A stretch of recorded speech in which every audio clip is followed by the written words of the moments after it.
No.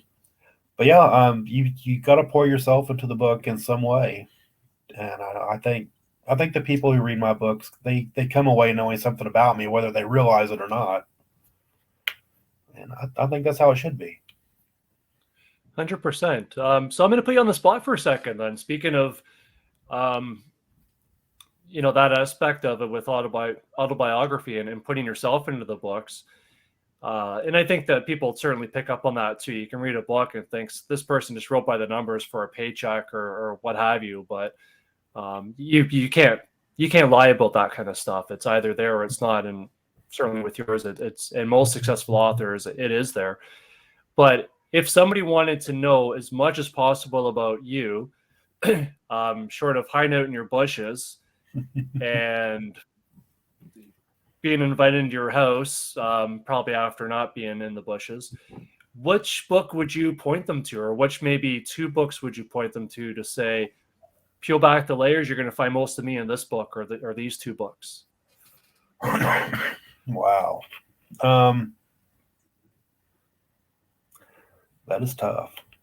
I would still default back to Shara, because I did put so much of myself as I was at that time in that book. Uh, I will Amara's also, Prayer, for people that don't know, here is a cover of it there. yeah, No folks can yeah, see that's the that. Scribe Press edition. Yeah, I love that cover. Me too. Yeah, it's so good. Yeah. Sorry to interrupt you. No, no, you're fine. Definitely that one is where I was at the time, as far as being so introverted and trying to come out of that, which I guess was kind of through my writing rather than become a werewolf. Although I was certainly asked enough if I was a werewolf. Um, Amara's Prayer was another big one as far as where am I at this time. I was going through some personal stuff, and the themes of how much can you forgive, and is your faith real if it's never tested, was Yeah. very much on my mind during the writing of that book. If you want to know where I am now, there's a book I finished over the summer.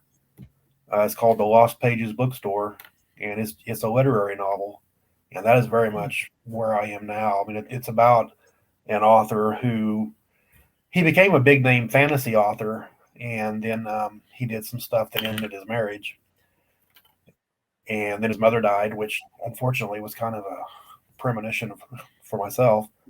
But he retreats to northwest Oklahoma, which is just prairie, and he goes to this small town called Sagebrush, and he buys a used bookstore there, and he just kind of hides there for almost 8 years until his creative writing teacher dies, and he goes back to his hometown to the funeral, and one person from his past and another person who was kind of existential, or the teacher's granddaughter stows away in the back of his truck, and his dad, who had been living in a nursing home, makes him take him back with him, and so they go back to Sagebrush together, and his dad and this young girl force him out of his shell, and then we have a romance develop.